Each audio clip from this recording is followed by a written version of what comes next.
conocerte al aire. Muy bien, ¿no? Muy bien, 20 minutos pasaron de las 9 de la mañana de este 14 de mayo. Como les contaba más temprano, vamos a tener la visita formalmente, algún cargo específico institucional así para presentar a quien vamos a conocer en vivo también, y seguramente muchos de ustedes ya lo conocen. Es Martín Fresneda. Lo invitamos al estudio a propósito de la presentación que se va a hacer el 30 de mayo de Tiempos Circulares en el Multimedio Semdo, que es narra la historia de 4 amigos unidos a partir de la tragedia común. Siempre vuelven a encontrarse, y la verdad es que la frase "su venganza es ser felices" el día después de la muerte de Pepe Mujica, toda una gran coincidencia para tener como un motivo para empezar a charlar. Martín, ¿cómo estás? Muy buenos días, lo más cerquita que puedas del micrófono. Bienvenido a Come Chingones, la primera vez que venís, creo. Entiendo que sí. Y cuando contaba ayer de que teníamos ahí como esta nota. Sí, Martín. Entonces digo, ¿cómo puede ser? No lo conozco a Martín. ¿Cómo estás? Buen día. Hola, Pachi, la verdad que un gusto. Sí, la verdad que conocí esta casa, pero la conocí en otras circunstancias, cuando viví un amigo acá. Así que para mí es un gusto estar acá. De haber dormido por acá mismo. Capaz que sí, pero yo no vivía por esta zona todavía. No, yo venía en algunas actividades políticas y por ahí pasaba por acá a saludar a los amigos que nos conocemos de tantos años, Marcos Reina, ¿no? Sí. Contame un poco eso. ¿Quién sos? O pensá que hay alguien, cualquier vecino de por acá cerquita, no tiene... ¿Cómo te gustaría contarte a vos mismo? Si hay una manera de contarse a uno, ¿no? Qué pregunta interpeladora, ¿no? Porque cuando uno se mira al espejo se lo pregunta todos los días, ¿quién sos? Bueno, es una buena forma de explicarse quién uno es. La verdad que es una cuestión de identidad y con los años yo fui cambiando. ¿Quién fui? ¿Quién quiero ser? ¿Quién soy? Con el tiempo me fui dando cuenta, en función de mi historia, que en todo caso la cuento después, muchas veces sentí que soy quienes hicieron de mí después de una tragedia que tuve en mi vida, que fue la desaparición de mis padres. La condición de lo que ha quedado de muchas de las víctimas del terrorismo de Estado nos obligó a ser personas que no hubiéramos sido jamás, ¿no? Entonces, en ese sentido, sí me pregunto si hubiera sido abogado, si no hubiera pasado esto, sí me pregunto si hubiera estado en la fundación de hijos, si no me hubiera pasado esto. Es identitario lo que muchas veces deciden otros sobre el pueblo, por ejemplo, sobre nosotros mismos, y también las decisiones que uno va tomando como respuesta también te constituye. O sea, la decisión que he ido tomando en todo el trayecto de mi vida, he cumplido 50 años y he tomado muchas decisiones que me constituyen, ¿no? ¿Quién soy? En principio lo que más me identifica es decir que soy un militante. He militado, diría, gran parte de mis 50 años, desde los 15 años del presidente del Centro Estudiante en Catamarca. Cuando la matan a María Soledad Morales, yo estaba en la presidencia del Centro Estudiante. Empecé con las marchas del silencio a esa edad y no paré. No paré en el sentido de que siempre ese caso fue tan fuerte porque ella era cercana a nosotros digo generacionalmente. Claro. Y fue una tragedia que la vivió la juventud de Catamarca muy fuerte. Después me dediqué a marchar por todo el país llevando las marchas del silencio y la lucha contra la impunidad por crímenes por jóvenes. Y yo era muy joven. Eso me despertó muchísimo, te diría, mi condición de víctima del terrorismo de Estado, que hasta entonces la tenía suspendida, y ahí decidí después estudiar Derecho. Ya mi hermano estudiaba Derecho en la Facultad de Córdoba. Y mi viejo ha sido desaparecido por ser abogado de la Noche de las Corbatas, uno de los abogados que colaboró con Norberto Centeno en la creación de la Ley de Contrato de Trabajo, actual Ley de Contrato de Trabajo. Siempre cuando viene la derecha atacada, ¿sí? Porque es una ley que reivindica, es protector de los derechos de los trabajadores, y en consecuencia mi viejo y mi vieja son secuestrados, ellos el 7 de julio de 1977 en Mar del Plata, esa noche las corbatas, secuestran todos los abogados de su familia, me secuestran a mí, a mi hermano, mi vieja embarazada de 6 meses, tengo un hermano que está apropiado todavía, de ahí, bueno, me traen a Córdoba, de ahí me llevan a Catamarca, y así, bueno, un derrotero largo que termino estudiando Derecho en Córdoba, empiezo a militar en Derechos Humanos, hasta que el 14 de abril del 95 soy parte de los que fundamos la organización Hijos, y milité en Hijos durante más de 20 años, en el medio me recibo, y estoy en el primer juicio como abogado querellante en la causa contra Luciano Benjamín Menéndez, el primer juicio contra Menéndez, después contra Videla, y ahí paso a ser... pasó más de 10 años que yo estaba en los juicios, como miembro de Hijos, abogado de las víctimas, y de ahí pasó a ser secretario de Derechos Humanos de Nación en el gobierno de Cristina, y después legislador provincial, y después, seguimos y después, pero como secretario de Derechos Humanos del Congreso de la Nación hasta el 23, ¿no? Hasta el 23. Hoy no tenés cargos...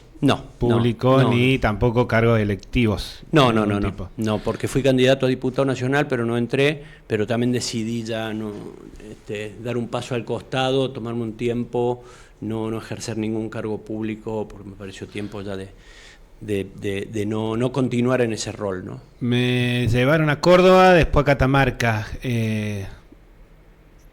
¿Dónde fuiste niño? ¿Dónde fuiste? Y recién mi infancia como que comenzó en Catamarca. En Catamarca. Sí. Mi infancia comenzó en Catamarca, ahí donde pude empezar a jugar, ¿no? Bueno, bien, digo, no sé si es como un montón, digo, para una entrevista para alguien con tan poco recursos, así como para preguntar cosas, ¿no? Porque digo, hay toda una historia ahí. Yo te empezaría desde atrás, en todo caso, para tratar de ver esto, de desarmar un poco y conocerte.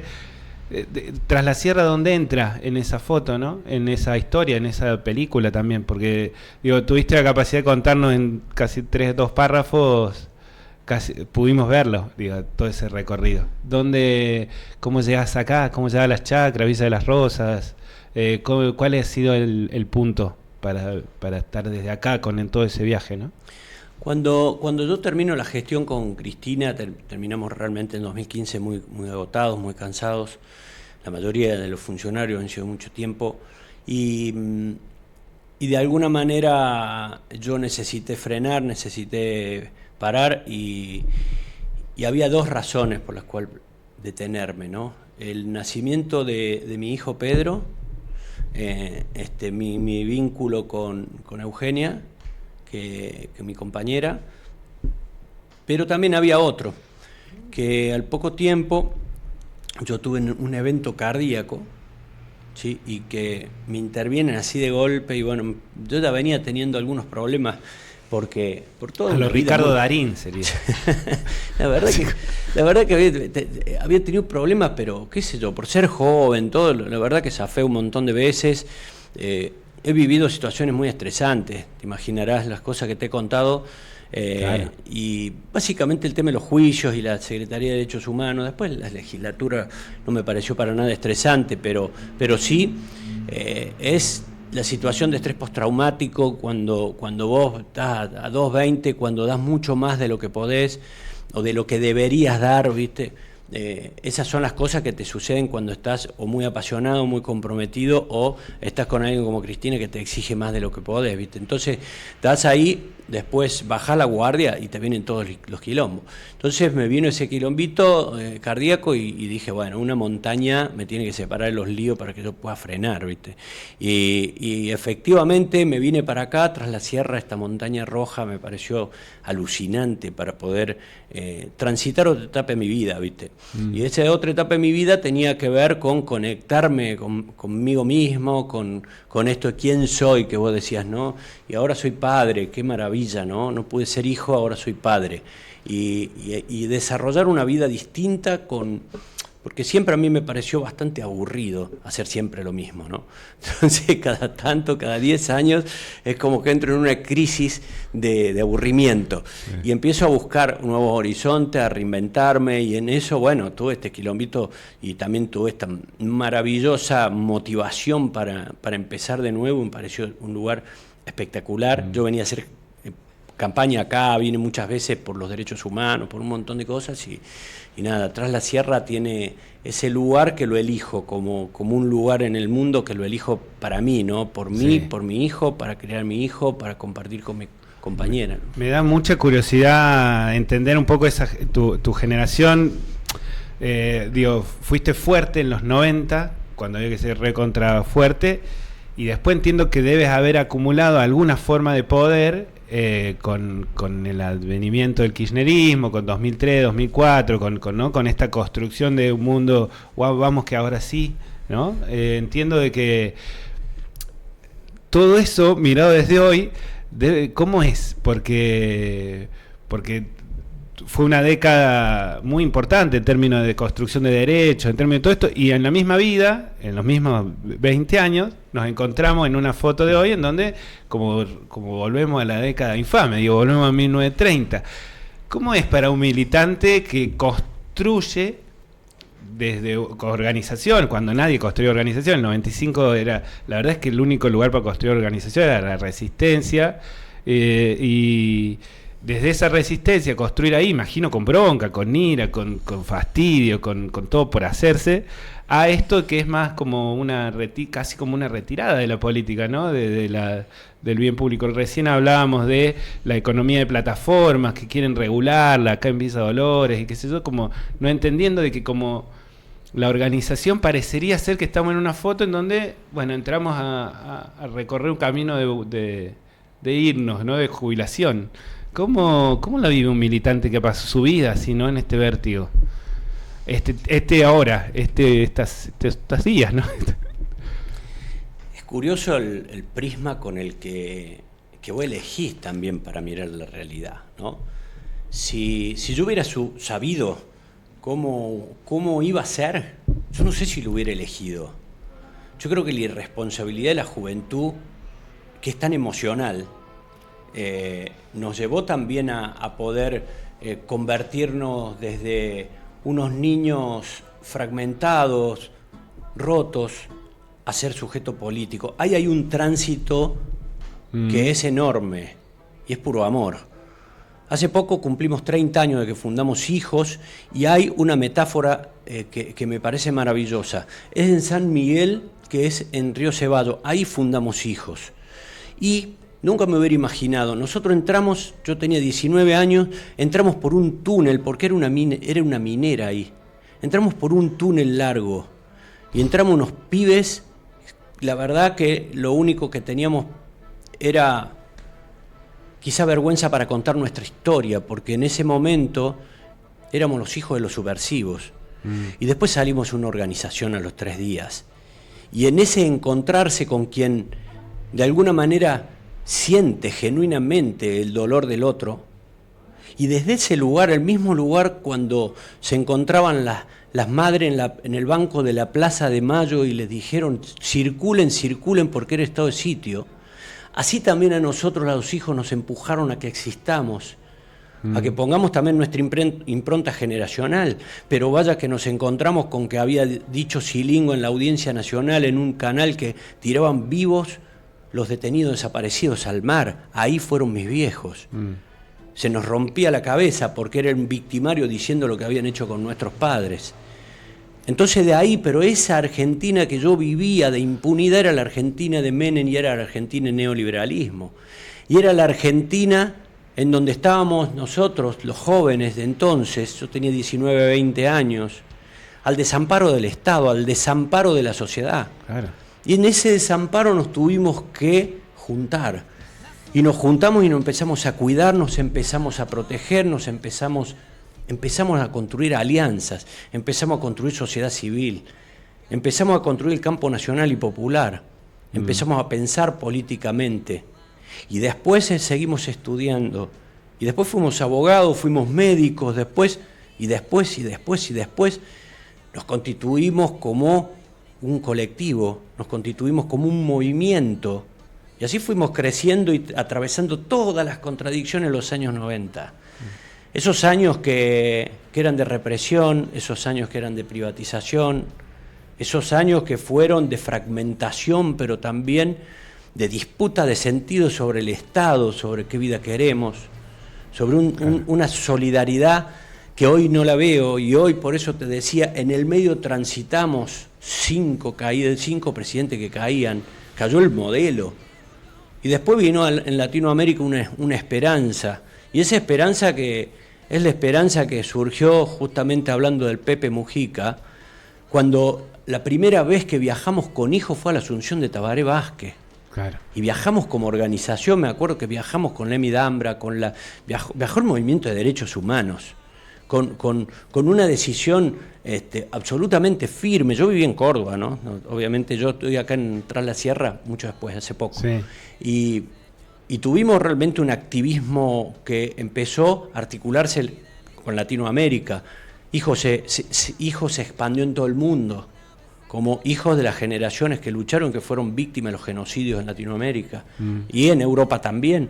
Entonces, a partir de ahí también viajamos a México, viajamos a Europa, viajamos, aprendimos, crecimos y nos constituimos en sujetos políticos. Y empezamos a leer ya la realidad que vivíamos desde la formación política y no necesariamente de la condición de víctima. Y ahí es donde, bueno, vinieron los Kirchner y nos interpelaron, porque nosotros siempre le exigimos al Estado que incorporen como política de Estado la reivindicación de memoria, verdad y justicia. Cuando llegó, y esto es para darle respuesta a todos aquellos que dicen que nosotros fuimos cooptados, de ninguna manera. Nosotros fuimos una generación que entendimos y reconocimos con honestidad intelectual, ¿sí?, el gobierno que de alguna manera, como decía León Gieco, queremos ya un presidente joven que ame la vida, que enfrente la muerte. Y eso sucedió con Néstor. Y así nos incorporamos y así terminé siendo secretario de Derechos Humanos de la Nación después de haber estado en los juicios, como te conté. Claro. Y también siendo un sujeto político, porque la verdad que la realidad del movimiento de derechos humanos, como los movimientos de mujeres, como los movimientos campesinos, los movimientos ambientalistas, necesitan darse una táctica de poder. Una táctica no para conseguir poder en sí mismos, sino para lograr los objetivos. Hoy también nos repreguntamos cuáles son los nuevos horizontes para buscar. Por eso vos me preguntás, pero hoy, ¿por qué estás fuera de la política? Porque me parece que tenemos que, de alguna manera, reconfigurar, redefinir cuáles son los nuevos horizontes, ¿no? Y hoy ya adulto, viendo la comparación y comparando hoy con los 90, la diferencia es que hoy nosotros tenemos un bagaje, una experiencia, una trayectoria que no lo teníamos entonces. Hay que ver qué piensan los jóvenes de hoy y si tienen algún proyecto. Justamente yo vengo acá por una película. Y en esa película yo digo, cada generación tiene que encontrar su causa. Y cuando encuentra su causa por la cual luchar, que son infinitas, son un montón, va a encontrar razón de la vida. Razón para vivir, razón para moverse, levantarse temprano todas las mañanas y caminar y lograr lo que sueña cualquier militante, ¿no? Poder hacer lo que siente y lo que piensa. ¿Cómo evolucionó Hijos? ¿Evolucionó con ustedes? ¿Creció con ustedes como organización? Sí, nosotros hicimos Hijos. ¿O hay un estatuto que se mantiene así como las 20 verdades? No, yo creo que tiene que ver con... es una discusión, ¿no? Capaz que otros hijos te dicen otra cosa. Pero yo creo que Hijos es una de las pocas organizaciones que ha logrado sus objetivos, en gran parte. Y eso es un montón. Es un montón en el sentido de que es muy difícil en este país constituir una organización y decir, la verdad que hemos logrado gran parte del leitmotiv casi cumplido, ¿no? Hijos se forjó en función de lo que nosotros pudimos crear como una casa. En esa casa nos educamos nosotros mismos. En esa casa fuimos lo bueno, lo malo, pero también así pudimos salir y tomar coraje, y ahí no es que perdimos el miedo, lo enfrentamos al miedo, a nuestro propio miedo y el miedo de la calle, el miedo que estaba afuera. Desafiamos. Y en ese sentido creo que cuando estás atravesado por el miedo no transformás.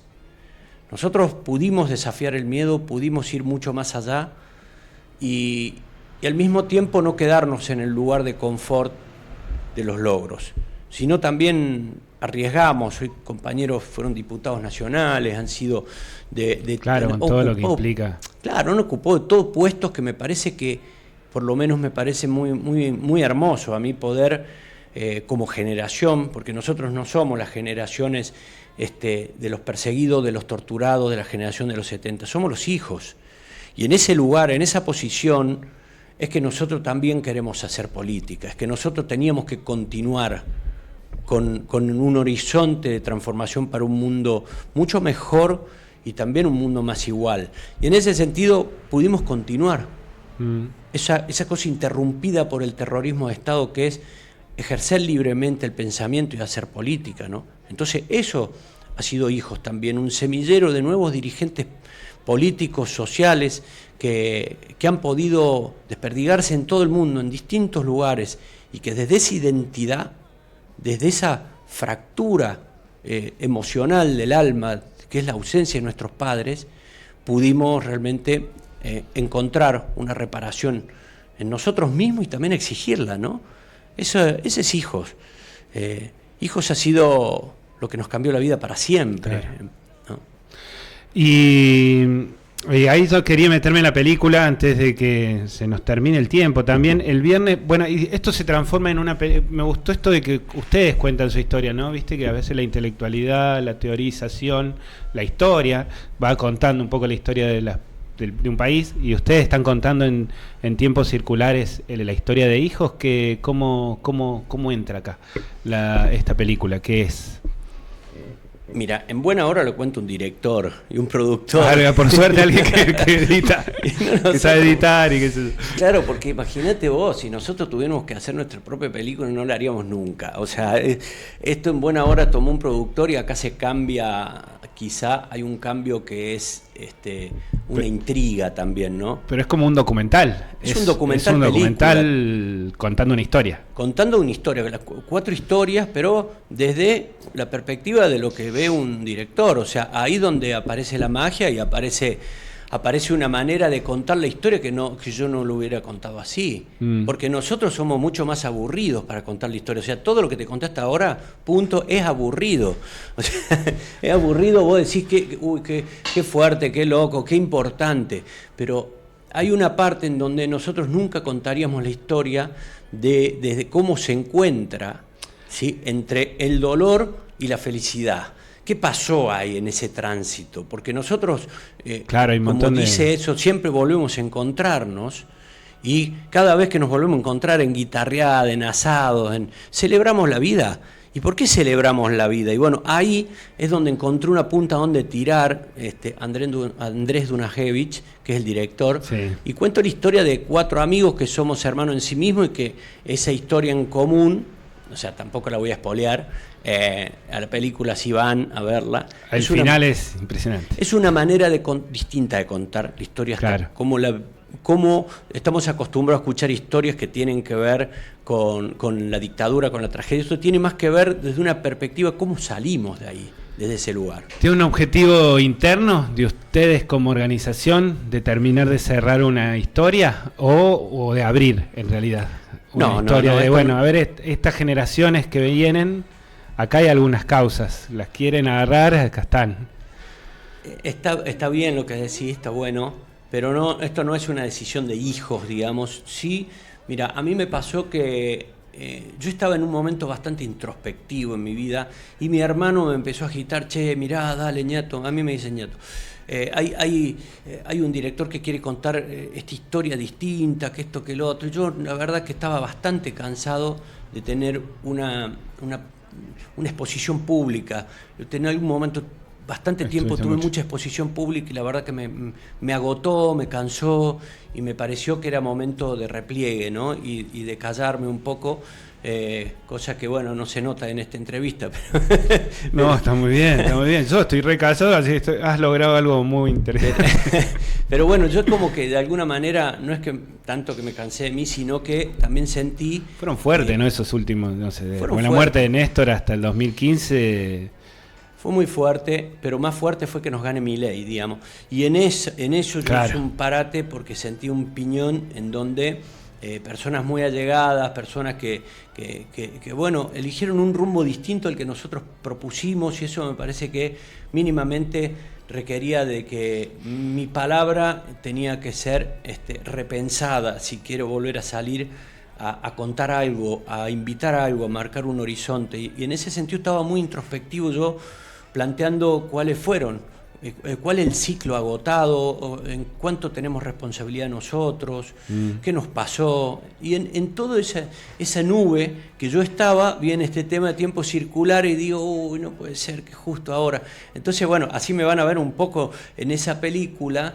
Y vinieron para acá tras la sierra y me hicieron entrevistas 3 días, y en ese sentido fue bueno, fue una apuesta a ciegas. Yo no daba crédito que podía ocurrir para adelante, pero bueno, confié y no me vas a creer, pero el estreno no lo vimos nosotros, fuimos como un público más, y ahí nos encontramos de qué se trataba el asunto, ¿no? Sí. Pero sí me di cuenta que es un modo distinto de contar la historia, nuestra historia, y cuando yo creí que ya habíamos dado todo, que ya nuestra palabra, nuestra historia, ya no necesariamente iba a ser una herramienta más del nunca más, o una herramienta para contar qué nos había sucedido, me di cuenta que la memoria es tan frágil y que todo puede volver tan atrás tan rápido, que lamentablemente sí fue necesario que volvamos a contar nuestra historia. Y a veces desde el comienzo, ¿no? Y desde el comienzo es esto, porque las generaciones hay una falla en la transmisión de la memoria, es una responsabilidad nuestra, ¿no? Y yo lo reviso, lo estudio, lo analizo. ¿Qué memoria necesitamos los argentinos para lograr las garantías de no repetición y el nunca más? Porque no puede ser que las nuevas generaciones no tengan la conciencia de lo que es la tragedia en la cual podemos caer nuevamente, seres humanos exterminando seres humanos, ¿no?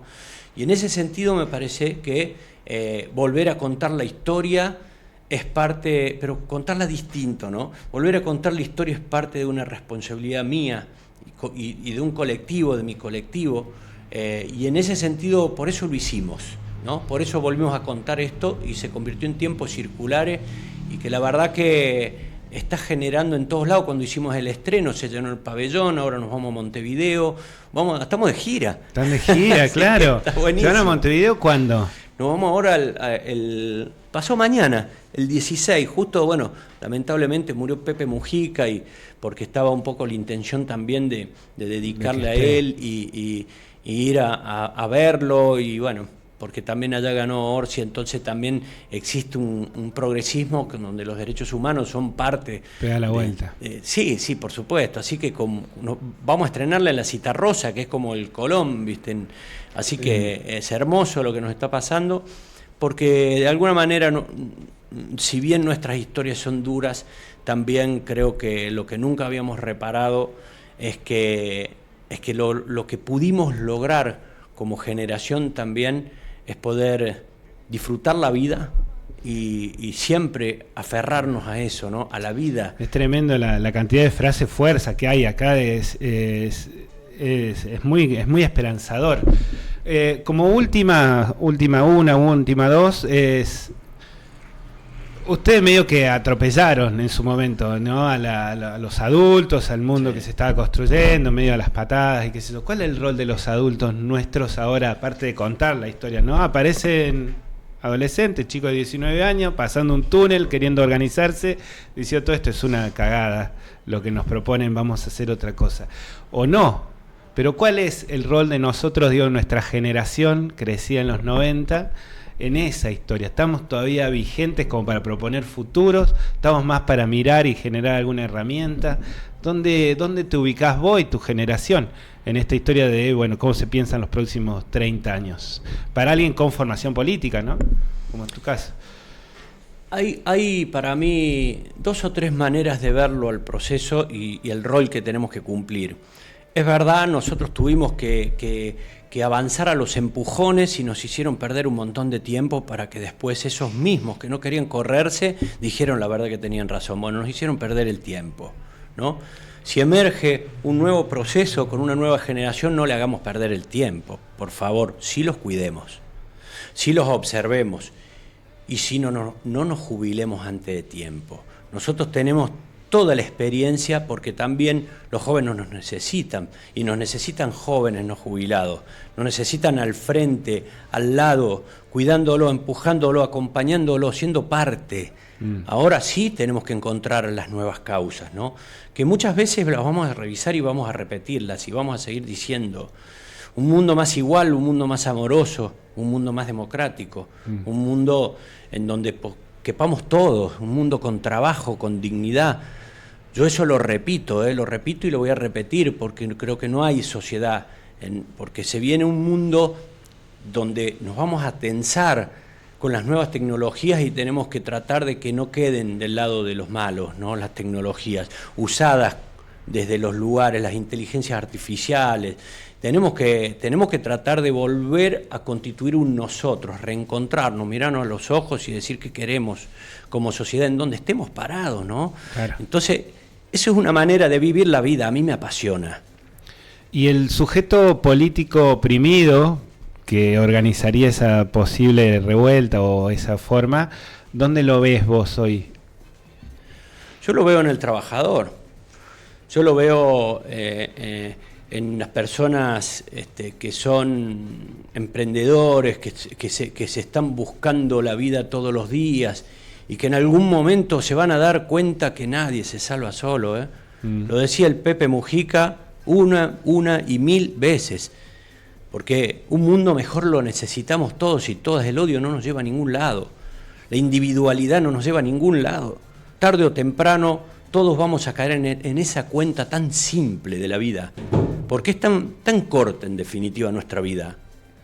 Y tenemos la responsabilidad de encontrar la felicidad en todos los tramos porque con felicidad todo se logra de manera, te diría, mucho más eficaz que desde el dolor.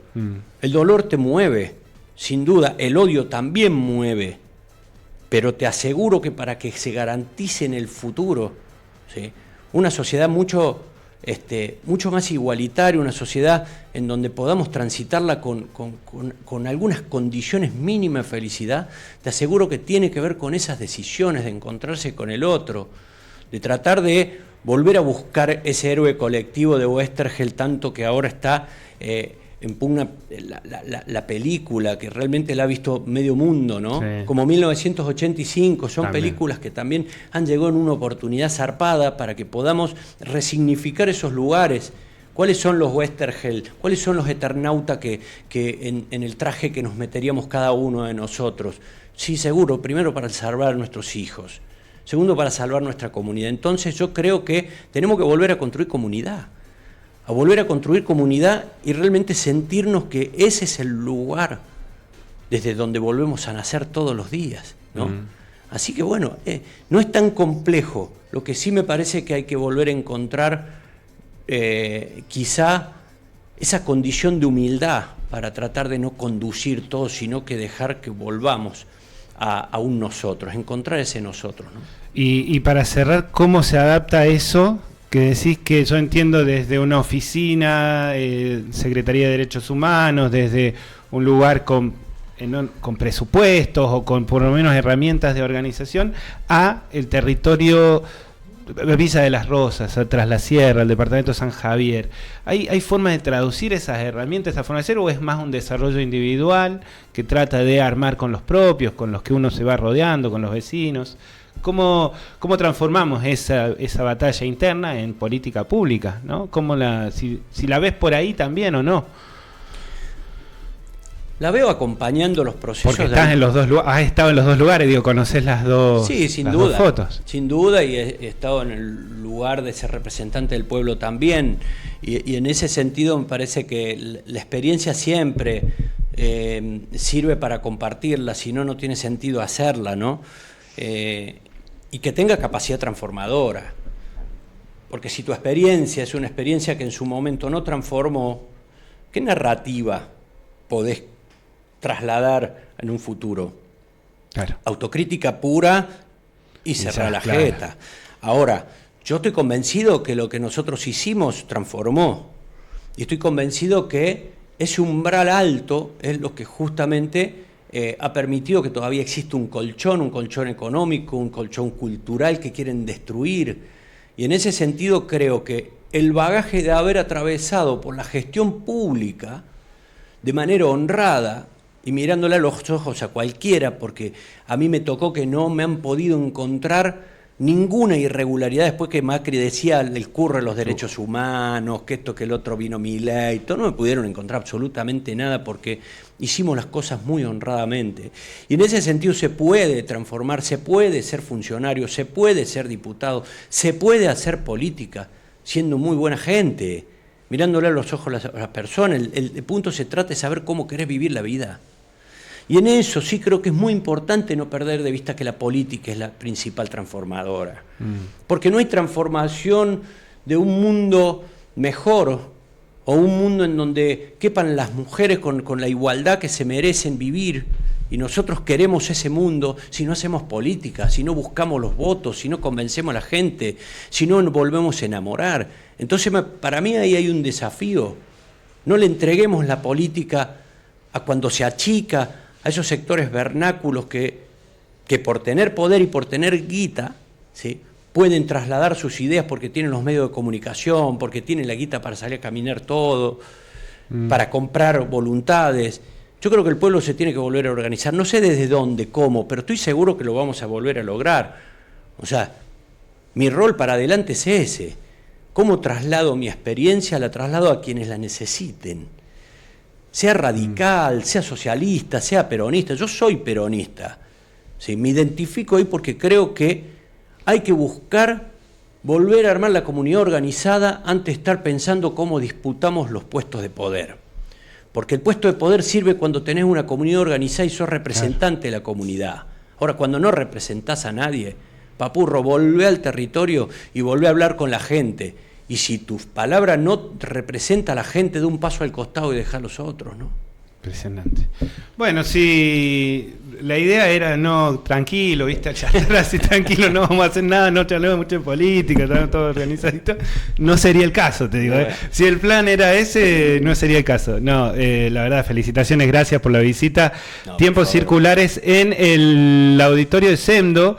Este viernes 30 de mayo, 7:30. Bueno, lo vamos a seguir invitando más cerca de la fecha también.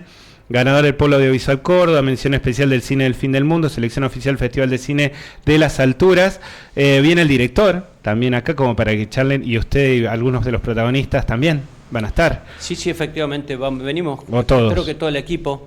Agradecerle a la SEMDO y a Pepe Fernández, que la verdad que nos dio este espacio espectacular. Muy bueno, ahí claro, en el auditorio, que aparte va a estar recontra lleno. Sí, hay una parrillita por ahí también, así en una de esas se acomoda. Muchas gracias, Martín. No, gracias por la visita y abierta las puertas para cuando quieras. Muchísimas gracias. Me da la sensación de que te vamos a tener seguido, tratando de preguntarte de qué va la cosa. Así que muchas gracias. Bueno, nosotros llegamos al final. Carolina Caballero quedó para mañana o para más tarde en Ingobernables. Vamos a escuchar algo de música y ahora sí venimos y hacemos el pase con el Pablo.